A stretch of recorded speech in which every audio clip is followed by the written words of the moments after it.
Good morning, ladies and gentlemen. Welcome back to our Sunday morning Tanya class. We're in the middle of Tanya chapter 35, on page 159 in the Tanya. We are at right after the note. Therefore, in this chapter, in 35, Alter Rebbe began the chapter with to emphasize the importance of the deed, the actual fulfillment of the mitzvah in action. He quoted the Zohar, which tells the statement of the Yenuka, the young lad, who said that he quoted the verse of King Solomon, who says that the wise man's eyes are in his head. Alter Rebbe interpreted that to mean, the Zohar interpreted to mean that the wise man's eyes are on that which is on top of his head. That's what the meaning is. It means he focuses on that which is above his head. What's above his head? Hashem, the Shechina. So the fire, that's Hashem's Shechina, is considered fire. The human body is considered the wick. And what it creates the Jew and Hashem create the analogy of a candle. So the fire is Hashem's light. The wick, the body of the Jew, is the wick. And the mitzvahs that we do are the oil that keeps the fire, the Shechina, the divine presence, right above us. So you have the wick is the Jew, the oil is the mitzvahs that we do, and the fire, the light itself, is the Shechina. The Alter Rebbe asks, why do you need to have mitzvahs to be as oil? Why can't the neshama itself that a Jew possesses be the oil? And there you have a very wonderful relationship. You have the body is the wick, the neshama is the oil, and the Shechina, God's presence, that's the fire. A wonderful symbiotic relationship. What's wrong with that? So the Alter Rebbe said that Hashem's presence can only be felt and revealed in an entity that is completely nullified, bottle. His existence is null. Where only Hashem is there. Just like a fire in the candle, a physical candle. How does the physical candle work?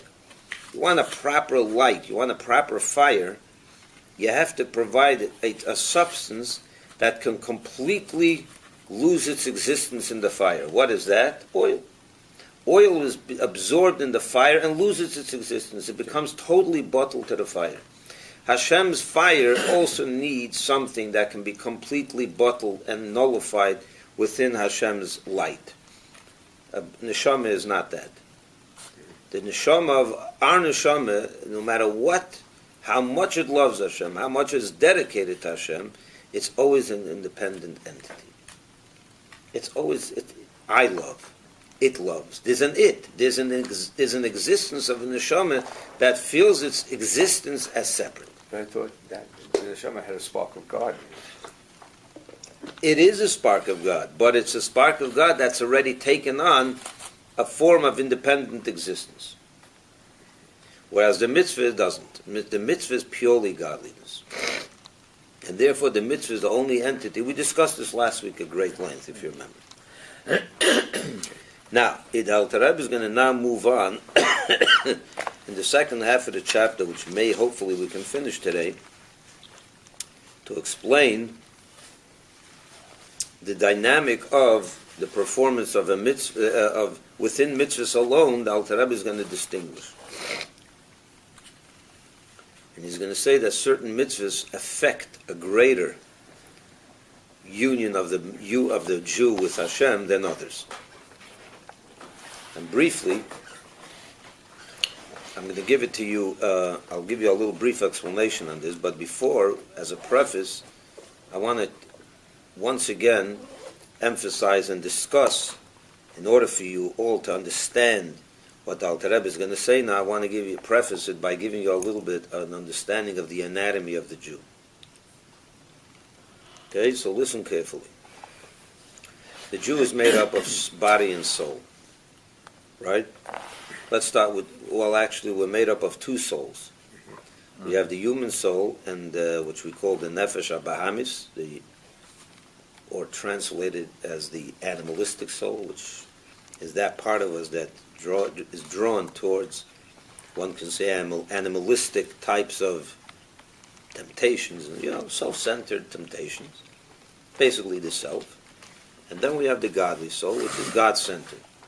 That's all it is. Its whole interest is God. These two souls are made up of 10 faculties. Okay? There's the soul itself, which is the 10 faculties. The 10 faculties are divided in two. They are 3 intellectual faculties and 7 emotional faculties. Basically, the soul is made up of intellect and emotions, what you perceive, how you feel. That's the soul. But then the soul also has 3 garments. What are the 3 garments? You should all know it by now. Thought, speech, and action. Right? Mm-hmm. What does it mean that those are garments? The soul loves, yeah? How does this express that love? When the soul has an emotional feeling for something, for God, let's say. So the godly soul. Speech. 1 second. The godly soul has an emotional attachment to God. It loves Hashem. How does it express that love? It encloses itself either in thoughts of love, in words of love, or actions of love. Let's use the analogy of a husband and wife, parents and children. A mother loves her child deeply, very much. So her soul is in love with, she loves her son, her daughter, right? How does that love express itself? Her soul loves Hashem. His soul loves his son, his child. How does that soul express that love? It thinks about the child all the time in a loving way. It says to the child how I love you, I care for you, you're so special, and so on. And then it also acts out actions of love. He goes and buys the child a gift, cooks him supper, is devoted to him in action. So the soul, let's now go back to Hashem, to God. We love Hashem. Let's say the godly soul loves God. Your soul loves Hashem. How does it express that love? It thinks, it meditates on God, on the greatness of God, and its attachment to it. And then it says, it speaks, davens, it prays with it. We utter words of love towards Hashem, and we actually behave in a loving way towards Hashem. How do you behave in a loving way towards Hashem? You do mitzvahs. You're kind to another person. You put on tefillin in the morning. You light Shabbos candles on Friday night. You blow the shofar on Rosh Hashanah. All the mitzvahs that we have. Those are our expressions of action, of our loving expression to Hashem. We express our love to Hashem through thought, speech, and action. And those are the 3 garments. In other words, the soul encloses itself in those 3 garments. It's like you get dressed in the morning in garments. And your garments express you. If you're wearing a tie and a suit and tie, you're expressing one kind of self. You're putting on jeans with a tear at the knee, you're expressing a different type of self. If you're dressing up in a royal garb, you're expressing something. You know what I'm saying? So these garments express us. Those are garments. Then there's the soul itself. The soul itself are its intellect and its emotions, its feelings and its perceptions. So there's the soul and the 3 garments. Now, among the 3 garments itself, which are more connected to the soul, which are deeply connected to the soul, between thought, speech, and action, which is closer to the soul itself? Thought. You would think thought, right? Thinking Thought, it says, in Hasidic terminology, thought, the garment of thought is considered the inner garment. the personal garment. It's much more connected to your soul. That's why you can never stop thinking. Because it's attached to the soul. It's a garment that's always attached. It's like, like a turtle. A turtle is always wearing that garment, that cover. It's always in its garment. Shell. It's always in its shell, right? Thought can never leave you. It's a garment. You can change what you think about. That's why it's considered a garment. Because in a second you can think about Yankel, and 2 seconds later you're thinking about your car, a minute later you're thinking about, California, and then a second later you're wandering in wherever, in Italy. You're thinking about 50 different thoughts in a matter of 2 minutes. That's why it's called a garment, because you can't, your soul doesn't change like that. Your soul doesn't fluctuate like that. But your garments do. You can put on this garment, but you always have to have that garment on. You have to think about something. A human being can never stop thinking. Try stopping to think. Even when you block out all thoughts, you're thinking about blocking out all thoughts. Yeah. You can never stop thinking. You can stop talking. You can stop doing. But you can't stop thinking. Because that garment is a lavush hapnimi. It is the inner garment that's deeply connected to your soul. Yeah. And just like your soul never stops existing, it never stops thinking. Speech is one step further, right? It's not exactly like thought. You could stop thinking, but it's a more refined garment as well. It's more deeply connected to you. Action is already a more concrete, corporeal type of garment. Got it? Mm-hmm. Okay. And that's true with the godly soul. It's exactly the same true. It's exactly the same with the human soul, the animalistic soul, that which animates our body, which makes us a living being. That's the human soul. It also has its perceptions and its emotions. That's the soul itself. And then it has its 3 garments. It's got at its disposal 3 garments: thought, speech, and action. So the godly soul is the soul and its garments, and then you have the human soul and its garments. Now let's start talking. Now let's start learning in the Alter Rebbe's words what the Alter Rebbe is going to say now. What did we say till now? That when a Yid does a mitzvah, that provides the oil for the light of Hashem to be right above us. What happens when we do a mitzvah? We become one with Hashem. We become attached to Hashem. That's why the mitzvah is that which can be used as oil. We said, remember why the soul itself can be oil? Because you need something that can be completely absorbed within godliness. And that's a mitzvah. A mitzvah is purely the will of God. That is God. You follow? Mm-hmm. Okay. So let's read now on page 159 that the Rebbe's explanation of the different types of mitzvahs. And how through the certain types of mitzvahs we become much more connected to Hashem than through others. Therefore, by that circle, when a person occupies himself in the Torah, his neshama, his soul, which is his divine soul, with her 2 innermost garments, which are the 2 innermost garments only? Thought and speech. When you're learning Torah, what part of you is engaged in the study? Your hands? No. Your feet? No. Your lungs? Your speech, your thought and speech. So when a Jew, when a person occupies himself in the Torah, his neshama, which is his divine soul, with her 2 innermost garments only, namely the power of speech and thought, are absorbed in the divine light of the blessed Ein Sof, and are united with it in a perfect union.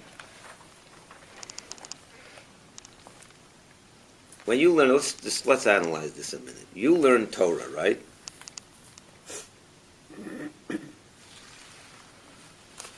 What happens when you learn Torah? You're learning about what we're learning now, let's say.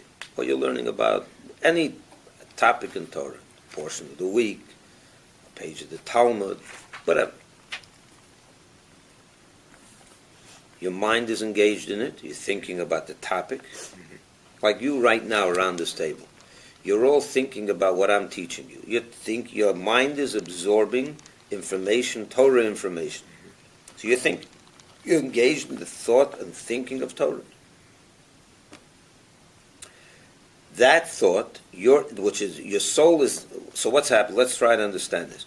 Your soul is now enclosed in its garment of thought, right? You remember what we said? There's garments, there's the soul. The soul is enclosed in the thought of Torah. What does that do? It makes your soul. Let's read it in his words. The neshama, which is his divine soul, with her two innermost garments only, which are the thought and also speech, because I'm now speaking it as well. Usually when you learn Torah, you're not just listening, you're also engaged with your mouth. You're also reading the words, uttering, speaking, explaining, right?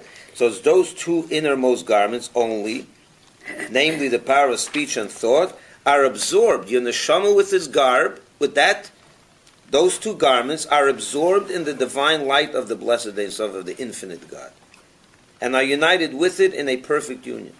Because that's the power of a mitzvah. You're learning Torah, you're one with Hashem. Because the mitzvah is Hashem. So when your neshama is enclosed in its power of thought, in the Torah, in the matter, in a Torah subject, you are now enclosed in God. You're one with Hashem. But what part of you is one with Hashem? Only those two garments. Because your hands are not engaged in this. Your feet are not engaged in this. Your power of action is not engaged in this. The power, the faculty, the garments of thought and speech are engaged. This constitutes the resting of the Shekhinah on the divine soul, as the rabbi stated, even if one person sedulously occupies himself, in other words, alone. One person alone occupies himself with the Torah. You're learning alone in your room, no one around. The Shekhinah, the divine presence, is with him. That's what happens. When you learn Torah, your mind, your soul, puts on the garment of thought, in the thought of what? Of Torah. It's enclosing itself in God's Torah. So you become one with Hashem. You become absorbed in godliness. Understood? But what part of you is absorbed in godliness? Only the two innermost garments. Your hands and feet, the rest of your body is not engaged. However, and this is true, you don't have to be in a group study, although that's better because when you're learning with other people, each one makes, it's a better way of learning. But even if you're learning alone, the Shekhinah is right there with you. You're absorbed in the Shekhinah. You're absorbed in godliness. You become one with Him. However, in order to draw the light and effulgence of the Shekhinah also over his body and the animal soul, in other words, on the vital spirit clothed in the physical body, he needs to fulfill the practical commandments, which are performed by the body itself. Let me explain what he's saying here. How does the body work? The body is flesh and blood. What animates the body? What makes the body alive as opposed to a corpse? Hello? What makes the body alive? The brain. The human soul. The human soul. The brain doesn't make you alive. A dead body also has a brain. Yeah. A person dies, his brain didn't fly out of his body. It's still there. It's your human soul that makes you, it animates your body. There's a spark, there's a force of life. A dead person is where that soul has departed. His human soul shut down. That's not working anymore. It's not animating his body, so he becomes a corpse. So the body's, and we're not even talking about the godly soul now. That's not what we're talking about. We're talking about this, the human soul, the scientific human soul. That's that which makes your body function as a living being. Okay? We want that not only our neshama and its garments should be connected to Hashem, you also want your body and your human soul to be connected, one with God. That's ultimately the purpose of everything. The neshama, before it came down to earth, was connected to God in a perfect union. It didn't need to come down here to become connected to God. It was more connected to God if you were up there than down here. Yeah. Over there was one with God. Over here it became a separate entity, and it's far away, it's much further from that. So why did the neshama come down here? To enclose itself in the body and the human soul, and get the human soul and the body to be connected to Hashem through mitzvahs. But when you're learning Torah, so there's a much more refined connection to Hashem, your thought process and your speech. But the body itself and its human soul are a little bit left out of that. When do you get your body and human soul involved with Hashem, absorbed in God? You know when you get it? When you go out on a Sunday morning, the Sunday before Sukkot, and you bang a Sukkah together, and you sweat, and it's hard, and you're breathing, and you're engaged. Your hands are banging, your feet are going, and you're walking, breathing. Now your body is involved. And when you shake a lulav, with your hands, you're blowing a shofar, you're eating a matzah on Passover. That's the body is doing that. What's making your hand move as you put on tefillin? What's the part? What force within you is causing that movement? Action. No. But what? The actual. How is your hand moving? Your human soul. Your human soul. That's what's the life force of the body. If you want that to be engaged with Hashem, you got to do the action mitzvahs. The action mitzvahs is what engages your body. That's what brings your body into the picture. So the Alter Rebbe says, when you're learning Torah, you're praying, your mind is there, your speech is involved, but those are the more inner, more closely associated with the soul, with the neshama. What about the more physical part of the human being? The hands and feet, the entire body, the human soul. That's much more, that's the garment of action, right? That's where you really engage your body and the human soul. Right? It doesn't mean, let's face it, the ability to think with a living body, with a living brain, is also a little bit the human soul, but it's a much more refined part of it.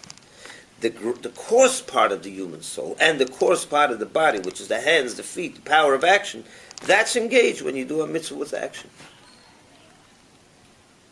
And that's what God really wants.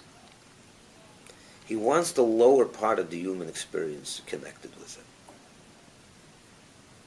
He doesn't only want your mind and your power of speech, he wants your action. Because that means that God has penetrated every part of you. The more coarse part of you. You get it? You understand what he's saying? Let's see it in his words.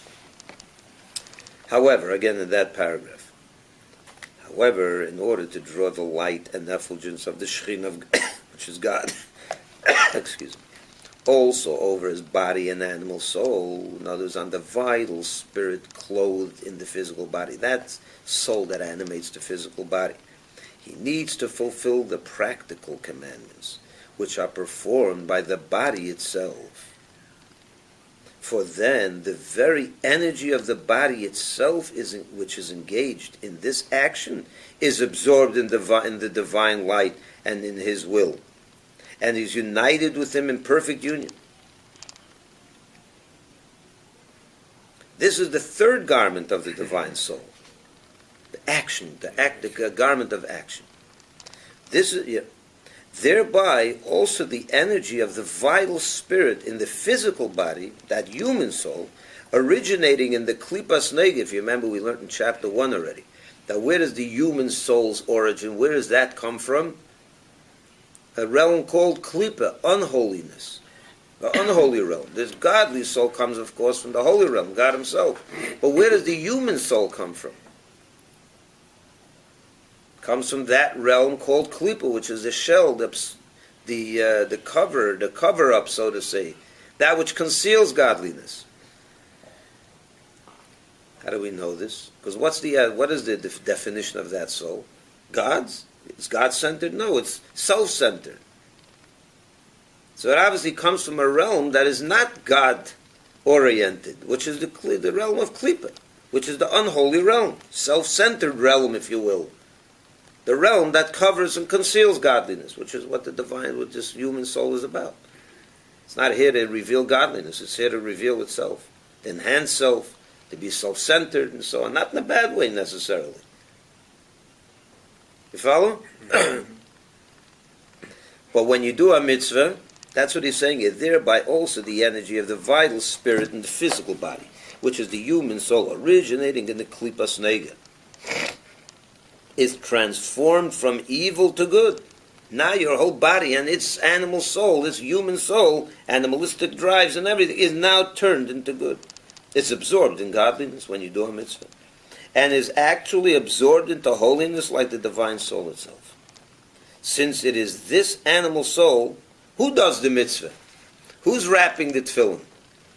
Your godly soul or your animal soul? Your animal soul. Your animal soul. That's what makes your hand move, is your animal soul, not your godly soul. Yeah. So that's the one that's doing the mitzvah, right? Since it is this animal soul, he calls it animal soul, but what he means is the human soul. He calls it animal because it's a little bit more, it's like an animal, it has animalistic character. It has an animalistic character to it because it's totally self-centered. Okay, it's just like an animal, really.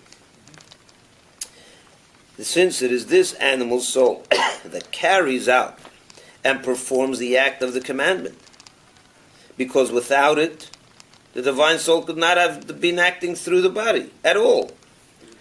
The godly soul wants to do a mitzvah, yeah? How does a godly soul do a mitzvah? It can't. It has to enclose itself in the body. How does it enclose? How does a godly soul enclose itself in the body to get the body to do the mitzvah? Through the medium of the animal, of the human soul. The human soul has to be the one to actually fulfill the mitzvah. The human soul is what animates your body, gets your body moving. So when you're wrapping tefillin, or you're lighting Shabbos candles, or you're doing any other mitzvah, your hand is putting $1 into the charity box. So which soul did that? The human soul did that. With the encouragement, it originated, the will to do that came from the godly soul. The godly soul is pushing the animal soul to do this. But what's actually performing the mitzvah? Which soul? Which force within you? The animal soul. For it is spiritual. The godly soul is totally spiritual, while the body is material and coarse. And the intermediary linking them is the vital animal soul. That's what does the act, which is clothed in the human blood, in the heart, and in all the body. That's the animal soul enclosed in your body, in the blood, in the heart. That's what animates your body. That's what does the mitzvah. The godly soul wants to do mitzvahs, wants to connect to God. It doesn't have the ability to get your hand moving by itself. It needs the animal soul, the human soul, to do it. So it's a three-way partnership, so to say. In the mitzvah, you have the godly soul, encouraging the human soul and the body to perform the mitzvah. And although, he says, the essence and substance of the animal soul is in his heart, namely its evil dispositions. Again, and although the essence and substance of the animal soul in his heart, namely its evil dispositions, have not yet been absorbed into holiness, what the Alter Rebbe is going to say now is as follows.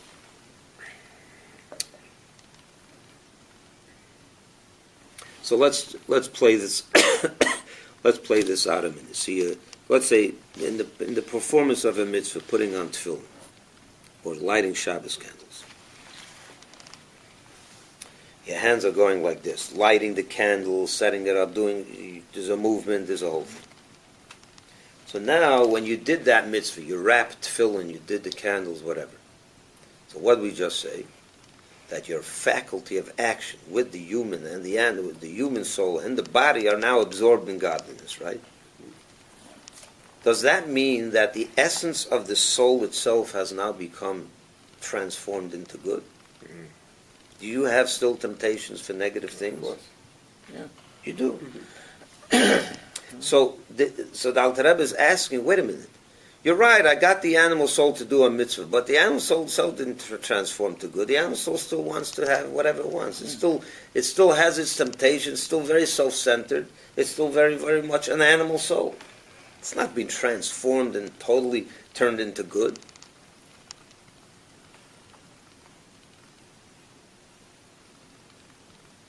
And that's what he's addressing now.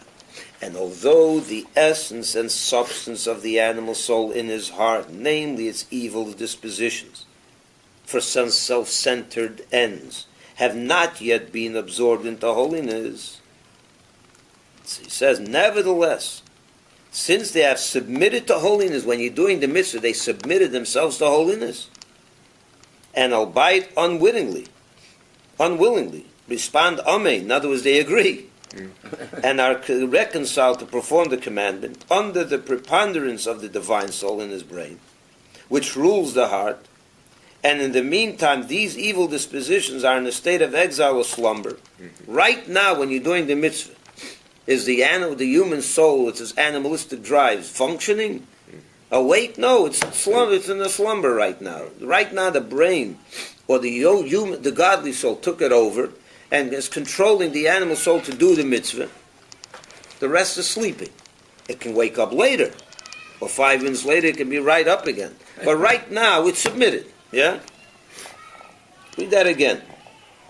Nevertheless, since they have submitted to holiness, meaning the animalistic soul, and albeit unwillingly respond amen and agree that and are reconciled to perform the commandment, under the preponderance of the divine soul in his brain, which rules the heart, meaning rules over that which is in the heart, which is the human soul. That's the power of the godly soul. The brain rules the heart. We learned that in chapter 12, if you remember. That's the nature. So right now, the godly soul took over and got you to do a mitzvah. And in the meantime, these evil dispositions, while the mitzvah is being performed, are in a state of exile or slumber, as it were, as discussed above. Therefore, this is no obstacle to the suffusion of the Shekhinah over the human body at such time. The fact that in 10 minutes later it's going to wake up again with its ugly temptations doesn't mean that right now, when it's sleeping and the whole human soul is engaged in the mitzvah, it's suffused into the Shekhinah, it's one with Hashem. Thus, the energy of the vital soul that is embodied in the performance of the commandment is actually absorbed into the divine light, and is united with it in a perfect union, thereby illuminating the totality of the vital soul throughout the body. The entire soul now is one with Hashem, and also the physical body itself in a manner of encompassing from above, from head to foot. Let me explain that for a minute.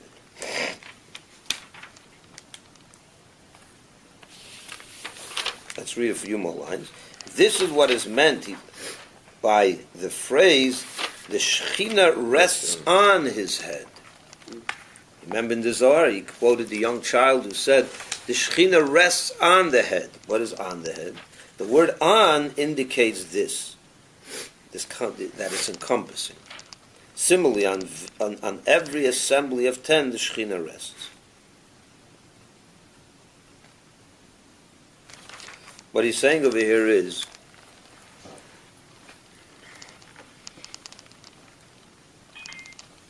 he's saying here two things. The whole point of this chapter and the next is to explain the importance of the power of action, of the action mitzvah. At the end of the day, that's what counts most. Let me remind you how this chapter started. This chapter started as a comforting message to the regular person, or as we call him, the Beinoni, the intermediate person. What's the story with the Beinoni? Beinoni is a person who has two souls, like every one of us, and he's always in control of, he's always doing the right thing, but he's always struggling to do the right thing, like he's describing right here. The animal soul is is very self-centered, very selfish. Wants its, desires and passions and whatever else. Doesn't really care about godliness. And the animal, the Beinoni, every one of us, struggles all day long with these two forces within, the godly force, the drive which drives us to do mitzvahs, and the animalistic drive that drives us to more steak and more pleasures of the flesh, right? That's a struggle, a constant struggle. And the Beni always has to win over that struggle. He has to always win this struggle. It's a daily struggle. The Beni says, wait a minute, do I ever win? Do I ever conquer my animalistic drives and shut it down? Is there ever an end to this struggle? And the answer is no. For most people, there's no end. Till the last day, that's the last breath, the animal soul is going to be, a beast. So the Beni says, why'd you send me down to this struggle all my life without the ability to ever overcome? So Alter Rebbe says he's here to comfort the Beni. You're here to struggle. True, it is a struggle. But at the end of the day, what does God really, what really counts here in this world? Is the action. The performance of a mitzvah, that's the key. That is the greatest pleasure to God. That's why He created this world, for action mitzvahs to be performed as much as possible. It's a struggle, it's not a struggle, it's not irrelevant, but it's secondary. So therefore, every time you did a mitzvah and you overcame your negative temptation to not do the mitzvah, it's a victory. And you got Hashem what He wanted, and you gave Him tremendous pleasure. And not only that, but you united your own soul with its faculties, with its coarse faculty of action, became one with Hashem. The question is, does it penetrate the human experience? Does that light of Hashem with which you became suffused, one with, does it penetrate every aspect of your human soul to transform it? No. It encompasses you. But that's pretty powerful too. You're enveloped by godliness. Did it penetrate you to the nth degree where you've transformed your animal soul? No. So in that sense, it's a little bit encompassing, but that's fine too. The bottom line is, when you did the mitzvah, you became one with Hashem. Especially your lower faculties became one with Hashem. The garment of action and the human soul with the body. They're all involved with godliness now. They're all absorbed in godliness. Indeed, albeit in an encompassing way. Let's read this again.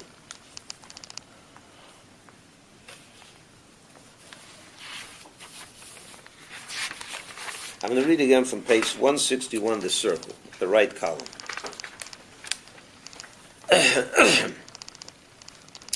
And although the essence and substance of the animal soul in his heart, namely its evil dispositions, have not yet been absorbed into holiness, because right after you finish doing the mitzvah, you still have, you're back to the old temptations. Nevertheless, since they have submitted to holiness, and albeit unwillingly perhaps, maybe the human body didn't want to do the mitzvah, but it did it anyway because the godly soul took control and forced it, let's say, yeah? And albeit unwillingly responded, amen. In other words, it agreed and reconciled to perform the commandment under the preponderance of the divine soul in his brain, which rules the heart, which is stronger than the heart. The heart is where the human soul is. The brain is where the godly soul is. The brain is stronger than the heart. That's the bottom line. So in this case, the brain took over and got the soul to do the right thing. Got the person to do the right thing. And in the meantime, these evil dispositions, while the mitzvah's performance is happening, are in the evil dispositions are in a state of exile or slumber, as it were, as discussed above. Therefore, this is no obstacle to the suffusion of the Shekhinah, the godly presence, over the human body at such time. Thus, the energy of the vital soul. Thus, the energy of the vital soul that is embodied in the performance of the commandment is actually absorbed into the divine light and is united with it in a perfect union, thereby illuminating the totality of the vital soul throughout the body. Because right now, the body and its vital soul are engaged in the mitzvah. And also the physical body itself, in a manner of encompassing from above. from head to foot. God is enveloping you from head to foot in an encompassing manner. He's surrounding you, and you're in it. This is what is meant by the phrase, the Shekhinah rests on his head. The word on indicates this encompassing idea. Similarly, on every assembly of 10, the Shekhinah rests. It says in the Mishnah, I think, it says every single gathering of 10 people, the Shekhinah rests, even if they're not engaged in Torah learning. When 10 Jews are together, the Shekhinah is right there. Yeah, but how come the quorum of 10 comes about when it really was a bad thing? The spies that came back didn't talk good things. So how did it come about that it became good? What became good? Having a quorum of 10. No. What we learn from the spies is only that a group of 10 is called a congregation. Okay. That's it. That's it. So we know that 10 is a congregation. Okay. Now, the congregation could be Silin, the congregation could be neutral, the congregation could be davening. What he's saying over here is that any time 10 Jews to get together, there's a Shekhinah is right there on them, encompassing them. It attracts the Shekhinah. 10 of us attract the Shekhinah. But when a Jew learns Torah, even himself, when a Jew alone is sitting there doing nothing, the Shekhinah is not on top of him. Or at least it's not a reveal. When he learns Torah, that's when it's what this chapter is talking about, when he learns. When he does a mitzvah, he's one with Hashem. But it actually adds at the end there that when there's 10 people together, it's always that way. The Shekhinah is right there. That's why you have to be careful when 10 Jews get together, not to abuse the moment. Now, the question now the Alter Rebbe is going to address in the end of this chapter is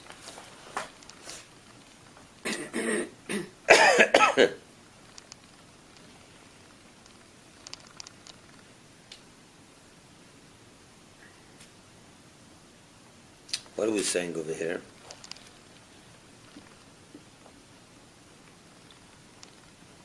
Let's read the words. Last paragraph of the chapter. Clearly, any such diffusion of the light of the Shekhinah, that is the revelation of the light of the blessed Ein Sof, the infinite God, cannot be termed mutability, change in him. God forbid, nor multiplicity. Witness the passage in Sanhedrin, the Talmud, tractate Sanhedrin, where a heretic said to Rabbi Gamliel, it was a certain heretic, asked him, you say that on every assembly of 10 men the Shekhinah rests. So let's say you have 10 men in this room, you have 10 men in another room, 10 men in a third room, you have 10 men or women or whatever. There's 1,000,000 times 10 people, right? So you have 1,000,000 Shekhinahs. What's going on there? Wherever there's 10 people, God rests. That means there's a million Shekhinahs that are resting everywhere. That was his question. You say that on every assembly of 10 men the Shekhinah rests. How many divine presences have you then? And he replied, Rabbi Gamliel replied to him with an example of the light of the sun which enters through many windows. So how many suns are there? No. One sun that's shining everywhere. Okay. It's going through the many different windows. The intelligent man will understand. What the Alter Rebbe is addressing in this last chapter is, that's a good analogy. it would seem that this causes, I think it's self-explanatory. Yeah, it's great. Yeah. It's very simple, yet it's so God is not changing. There's no change in God. You're engaged in the mitzvah, you open the window. Yep. You're engaged in the mitzvah, you open the window. It's more than that.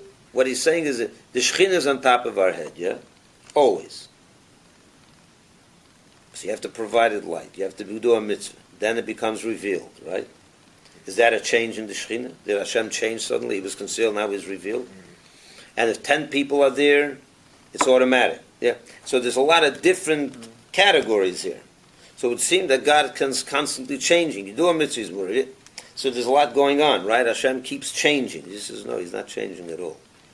He's there. The sun is shining. When you do a mitzvah, you open the window.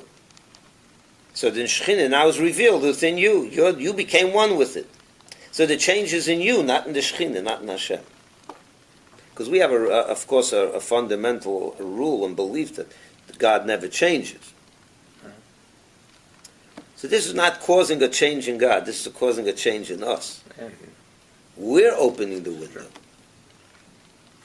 We're giving ourselves an opportunity to literally become one with Hashem. And that's why, this concludes chapter 35, this is why the Neshaman is not going to be able to provide the oil for Hashem's light. It has to be a mitzvah. Because the Neshama can never be absorbed in the fire. And continue to lead, to be an independent entity. It's always going to be an independent entity.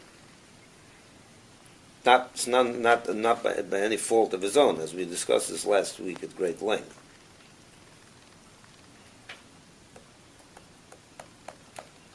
We'll learn chapter 36 next week. God willing. Yeah. Any questions?